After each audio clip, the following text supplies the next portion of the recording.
Coming up on today's episode of Airborne Unlimited. Flying car breaking order book records. Student pilot makes successful emergency landing on solo flight. And former Spitfire pilot flies for the final time.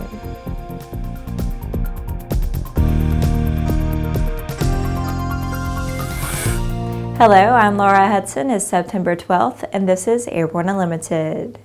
Flying car manufacturer Samson Sky just received reservation position number 800, breaking records with customers in 24 countries and 46 out of 50 states in the U.S.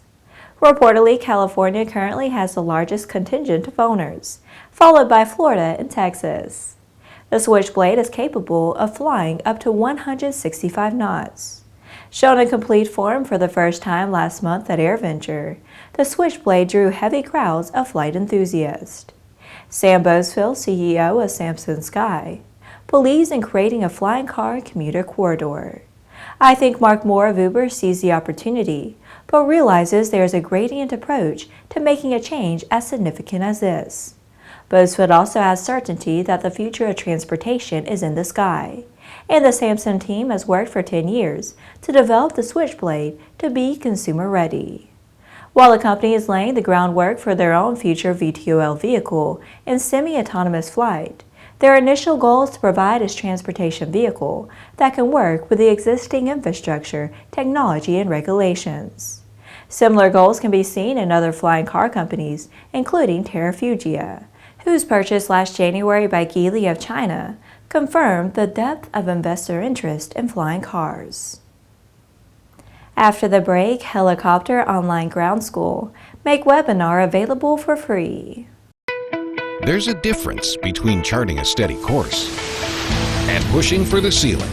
And for nearly a century, Hartzell Propeller has been defining that difference. It's in our passion for engineering and research and our dedication to testing the limits of performance. We are built on honor. We are Hartzell Propeller. Sandia introduces the new SAI 340 Quattro TSO'd airspeed, attitude, altitude, and slip. With integral backup battery, safety never looked so good. See it now at www.sandia.aero. Based on the popular Sling 2 LSA, the Sling 4 was designed to be the most practical and desirable lightweight four-place experimental aircraft on the market. Find out more about this 115 horsepower turbocharged airplane at airplanefactory.com. Welcome back. If you have a story suggestion for Airborne Unlimited, Aero-TV, Airborne Unmanned, the AMA Drone Report, our website or podcast, just email to news-spy@aero-news.net. With so much news coming out of the aviation industry, we're summarizing some other interesting stories in a brief segment we call Around the Patch.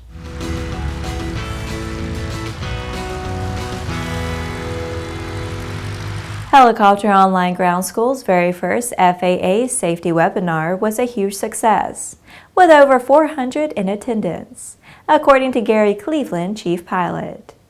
Rex Alexander presented Heliport Accident Prevention on September 5th. Attendees were awarded Advanced Wing Safety Credit. The company has posted the webinar to its website and invites anyone interested to view the content for free. The presentation will take a little over an hour of your time, but can now be watched on your schedule.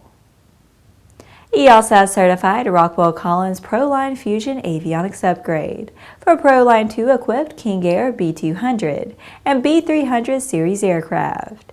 JetSport BV, headquartered in Amsterdam, is the first European dealer to complete a ProLine Fusion upgrade for the King Air B200, which completed its first flight on September 4th. The FAA, Sarasota Manatee Airport Authority, and the Florida Department of Transportation have dedicated the new air traffic control tower at Sarasota Bradenton International Airport.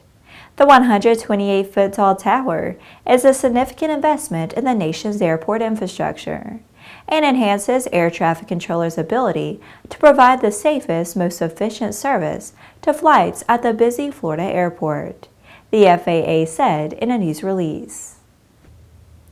17-year-old high school senior Angelus Young recently earned her private pilot certificate. While we celebrate her accomplishment, there's a reason it deserves special attention. Young was a student pilot before she was ever a passenger on an airplane, according to a media report. Young spent the summer working on her private certificate, including 55 to 60 flight hours, and was awarded the license at the end of the program. Well, that's it for today's trip around the patch. Now let's move on to the rest of the news. A 17-year-old student pilot making her first solo executed a successful emergency landing after the right main landing gear came off of her Piper PA-28 during Maggie Taraska's takeoff from Beverly Airport Sunday afternoon. While Taraska was solo, she was not alone in her efforts to get the airplane back safely. Air traffic controllers and her instructor talked her through the situation, which ended with a successful emergency landing. "You're doing a great job flying the airplane. We're going to take our time. We got plenty of time. You've got plenty of fuel, we've got plenty of daylight. You always heard me say go back to basics, so we're going to work the basics," her instructor told her over the radio. The instructor and ATC had her circle the airport while emergency services got into position and to burn off fuel, waiting for more than an hour. But as the instructor talked her through the pattern and the final approach, Taraska sounded calm and professional. And in moments, it was all over. "There are a lot of people up here clapping for you," the instructor said. "Just make sure you shut the mags off, shut the master off, and get out of the aircraft and wait for them as clear as you can," he said. "Great job, Maggie. We hope you'll continue to follow your dream to become a pilot." After these messages, former Spitfire pilot flies for the final time.